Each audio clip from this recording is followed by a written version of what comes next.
Tienes una imagen muy clara de la medicina medieval en la cabeza. Doctores de la peste, máscaras de ave, frascos de sanguijuelas en un estante, un barbero cirujano sacando muelas mientras alguien grita. Esa imagen se construyó con toda intención. Se armó a partir de cada fracaso, cada callejón sin salida, cada error de los curanderos medievales. No, la historia no te enseñó lo que sí hicieron bien. Y lo que hicieron bien fue el problema de la infección, no el ejército, ni los doctores de la peste, ni el caballero con armadura completa. La herida.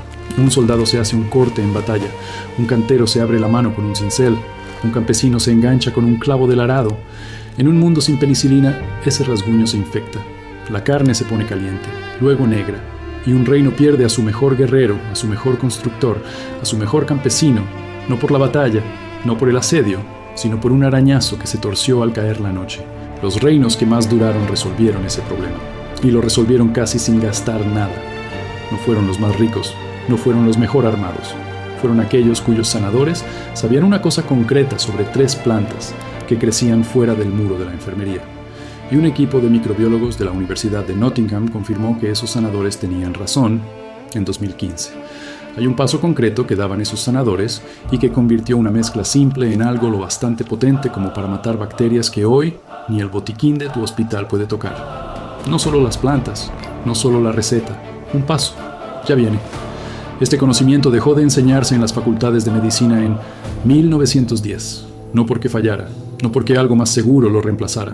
La organización exacta que lo eliminó y la lógica financiera exacta que hizo razonable borrarlo llega en unos 30 segundos. El hogar promedio de Estados Unidos gastó más de $1,000 en medicamentos con receta en 2021, según el informe Global Medicine Spending and Usage Trends de IQVIA. Los sanadores de la abadía de Fountains, en North Yorkshire, no pagaban nada. Esa abadía se fundó en 1132 por 13 monjes cistercienses que abandonaron la abadía de Santa María de York. Funcionó sin interrupción durante más de 400 años. Su enfermería atendió pacientes desde la fundación hasta que Enrique VIII la disolvió en 1539. Sus muros siguen en pie. Los bancales de su huerto medicinal aún se distinguen como leves hundimientos en el césped junto al muro de la enfermería. Y todo lo que aquellos sanadores necesitaban crecía dentro de esos muros, plantado en la tierra, gratis. En 1910, la Fundación Carnegie publicó un informe escrito por Abraham Flexner, un maestro sin título de medicina, contratado para evaluar todas las facultades de medicina de Estados Unidos y Canadá. El informe clasificó como deficientes las escuelas que enseñaban remedios botánicos junto con fármacos. Más de la mitad de las facultades de medicina estadounidenses activas en 1904 cerraron en la década siguiente a la publicación del informe. Esto lo documentó el sociólogo Paul Starr en su libro de 1982, The Social Transformation of American Medicine, publicado por Basic Books. Las escuelas que sobrevivieron recibieron una financiación sustancial del General Education Board de John D. Rockefeller, como documenta E. Richard Brown en su libro de 1979, Rockefeller Medicine Men, publicado por University of California Press. Esas escuelas ya no enseñaban remedios a base de hierbas, enseñaban compuestos sintetizados. Antes de 1910, el Eclectic Medical College of Cincinnati, fundado en 1845, formaba a médicos estadounidenses en tratamiento de heridas con plantas mediante métodos clínicos documentados.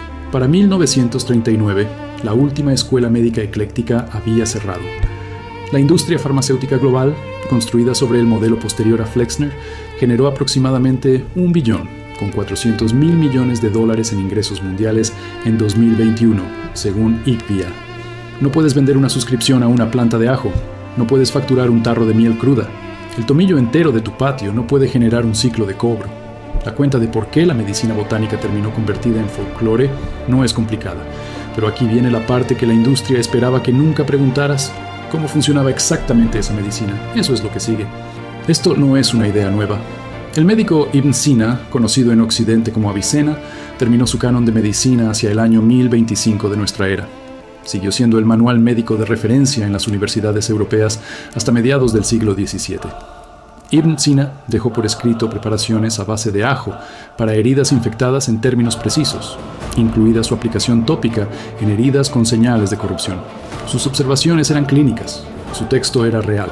Pero el documento más importante para lo que estás a punto de construir es más antiguo. Se llama Bald's Leech Book. Es un texto médico manuscrito en inglés antiguo, compilado por un médico llamado Bald alrededor del año 900 de nuestra era, en la Inglaterra anglosajona. Se conserva en la Biblioteca Británica con la referencia de catálogo Royal M S12 de 17. Hoy puedes ver imágenes digitales de alta resolución de las páginas originales del manuscrito en la web de la Biblioteca Británica. El texto está escrito con tinta marrón de agalla, de roble, sobre piel animal raspada. Las páginas se pueden leer, y en 2014 se leían lo bastante bien como para que la especialista en estudios anglosajones, doctora Christina Lee, de la Universidad de Nottingham, leyera en voz alta una receta a una microbióloga llamada doctora Freya Harrison. La receta era un tratamiento para una inflamación infectada, compatible con una infección estafilocócica en una herida. Pedía partes iguales de ajo y puerro o cebolla, mezclados con vino y hiel de toro, es decir, las sales biliares de un toro, preparados en un recipiente de latón o cobre y dejados reposar 9 días antes de usarlos. El equipo de Harrison reprodujo la receta exactamente, no de forma aproximada. Consiguieron los mismos tipos de ingredientes, la prepararon en un recipiente de cobre. Esperaron 9 días. El equipo probó además cada ingrediente por separado. El ajo solo mostró una actividad limitada. El vino solo mostró una actividad limitada. Las sales biliares solas mostraron una actividad limitada. Juntos, preparados y dejados reposar los 9 días completos, la combinación superó por un margen claro lo que producía cada ingrediente por separado. Ese tipo de efecto combinado, en el que el conjunto rinde más que la suma de las partes, funciona igual que una cerradura de combinación. Un número por sí solo no abre nada. La secuencia correcta de los 3 lo abre todo. El equipo de Harrison publicó sus resultados en la revista MBio, una publicación de la Sociedad Estadounidense de Microbiología, en 2015. La preparación eliminó aproximadamente 999 de cada 1000 bacterias de Staphylococcus aureus en pruebas de laboratorio, incluidas las cepas resistentes como MRSA, incluido el MRSA creciendo en biopelícula, esa capa protectora que las bacterias resistentes forman sobre superficies, también dentro de heridas abiertas y en implantes médicos, y que las vuelve casi inmunes al tratamiento farmacéutico estándar. No estaba mal. Era incómodo. Esa receta tiene 1100 años. Las bacterias que mata han evolucionado justo para resistir todos los tratamientos farmacéuticos disponibles hoy. Y durante casi todo el siglo pasado se archivó como superstición. No puedes vender una suscripción a una infusión de ajo y cobre de 9 días. Sí puedes vender un ciclo de antibióticos cada vez que entra un paciente con una herida infectada. El ciclo de facturación, sencillamente, no tenía espacio para lo gratuito. Lo que los curanderos medievales de Fountains Abbey entendían de esto y lo que estás a punto de preparar por menos de lo que cuesta un café, empieza con un principio físico tan simple que cabe en una sola frase. El ajo no es la medicina. La medicina es el compuesto que el ajo produce cuando daña sus células. Los Centros para el Control de Enfermedades publicaron su informe Amenazas de resistencia a los antibióticos en Estados Unidos en 2019. Ahí se documenta que más de 2,8 millones de personas en Estados Unidos desarrollan cada año infecciones resistentes a antibióticos. Más de 35,000 mueren. Cada uno de esos casos es una bacteria que dejó atrás el ciclo de facturación. Sin factura, sin proveedor, sin contrato de servicio. El Leech Book de Bald registró una preparación que la ciencia de laboratorio confirmó en 2015 que funciona contra esas mismas bacterias. Y casi nadie la usa. Has visto todos sus ingredientes toda tu vida y nunca uniste los puntos. Has tenido una cabeza de ajo en las manos. Conoces el olor. Siempre has notado que solo aparece cuando cortas o machacas el diente. Ese olor viene de un compuesto llamado alicina. Pero aquí va lo que casi nadie advierte. El diente de ajo intacto no contiene alicina en absoluto. Nada. Un diente entero guarda 2 compuestos separados en 2 compartimentos distintos de la célula. Una enzima llamada alinasa. Un compuesto llamado aliina. Se mantienen apartados igual que las 2 cámaras de una barra luminosa antes de partirla.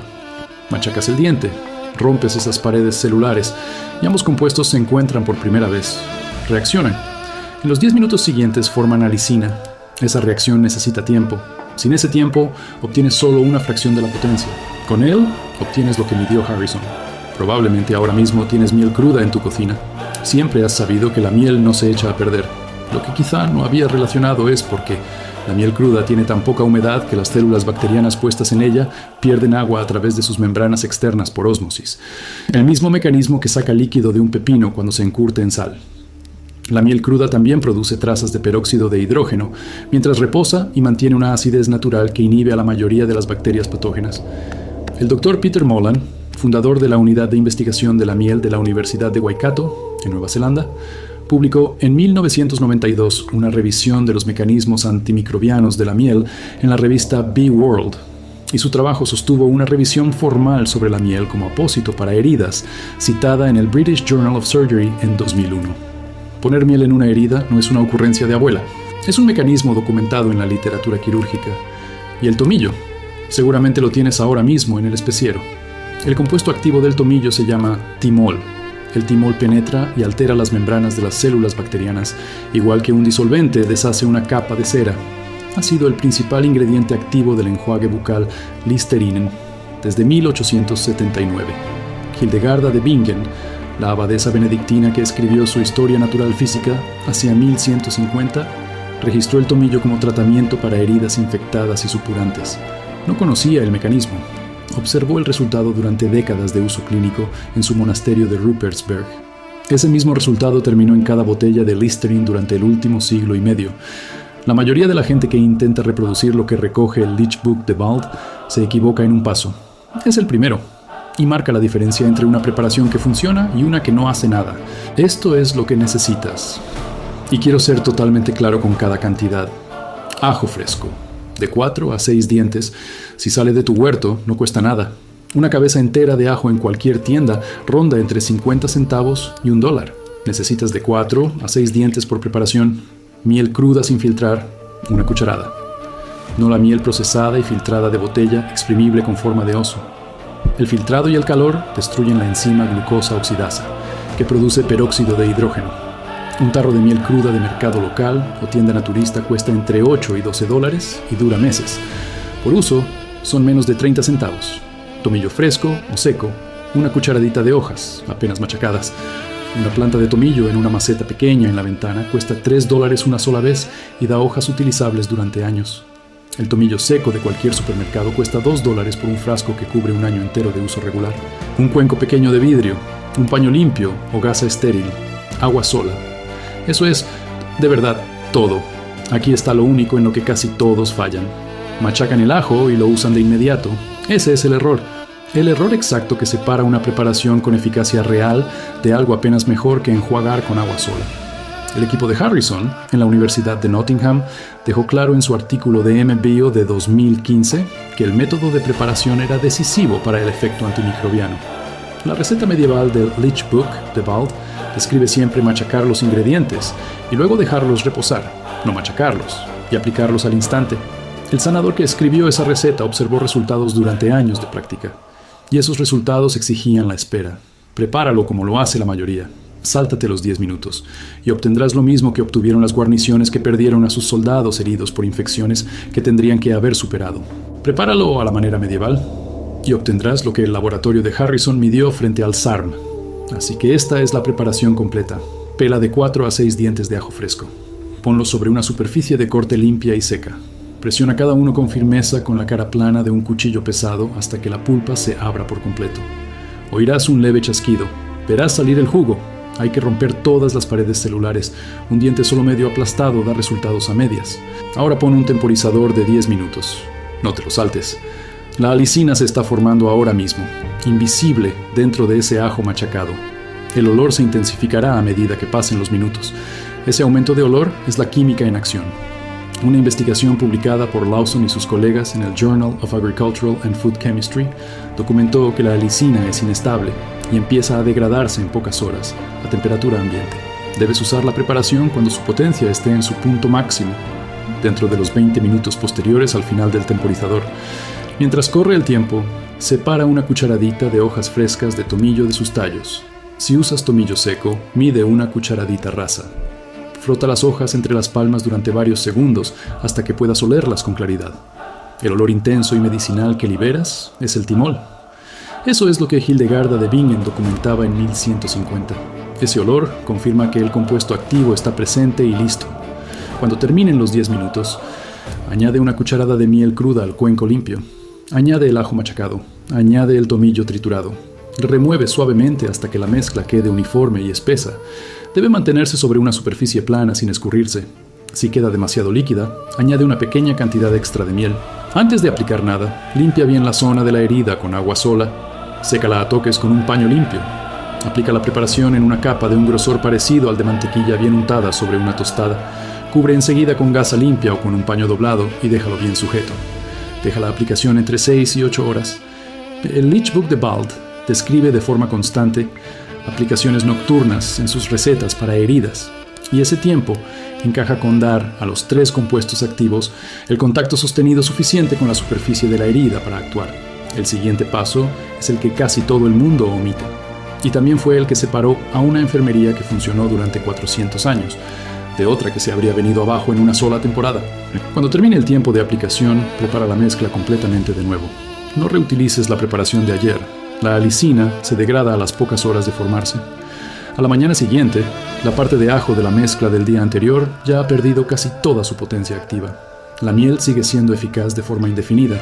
El tomillo conserva gran parte de su potencia cuando está seco, pero el ajo debe machacarse fresco todas y cada una de las veces.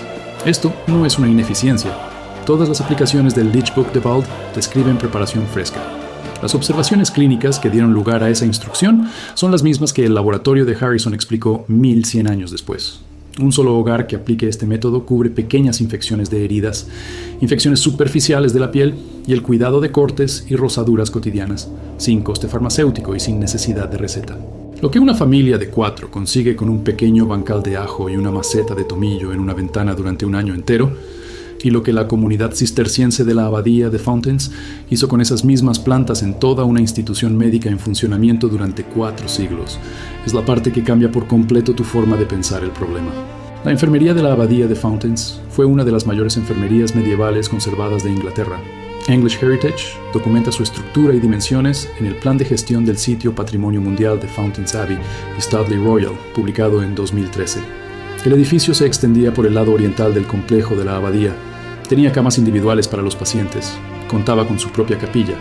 Justo al lado había un huerto medicinal, un recinto amurallado para cultivar hierbas curativas, situado en la cara sur del muro de la enfermería, para alargar al máximo la temporada de crecimiento. Cada planta de ese huerto se reproducía por esquejes y semillas, año tras año, sin costo. Cada preparación hecha con ellas no costaba nada más allá del trabajo de los monjes y los hermanos legos que cuidaban los bancales. La regla cisterciense, derivada de la regla de San Benito, escrita hacia el año 516 de nuestra era, exigía que cada monasterio mantuviera autosuficiencia tanto en alimento como en medicina. Los monasterios que siguieron esa exigencia con más rigor fueron los que más tiempo duraron. Fountains funcionó durante 407 años. Su enfermería atendió pacientes durante la peste negra de 1347 a 1351, durante la Gran Hambruna de 1315 a 1322 y durante todos los conflictos militares y fracasos de cosechas que azotaron el norte de Inglaterra a lo largo de esos 4 siglos. No sobrevivió a esas condiciones por suerte. Sobrevivió porque las plantas que usaba estaban documentadas, se reproducían con precisión y se cultivaban de forma continua en el propio lugar, sin facturas, sin infraestructura, sin pedir permiso a nadie. Hay una situación en la que esto funciona peor. Los sanadores medievales lo sabían, y la manera en que dejaron escrito cómo la trataban es lo último de este guión. Esta preparación sirve para infecciones superficiales y para el cuidado de heridas. Las infecciones internas, las que ya entraron en el torrente sanguíneo, alcanzaron tejido profundo o provocaron fiebre, son otra situación por completo. El propio Leech Book de Bald hace esa distinción. Separa las recetas para heridas externas de las que llama corrupción interna.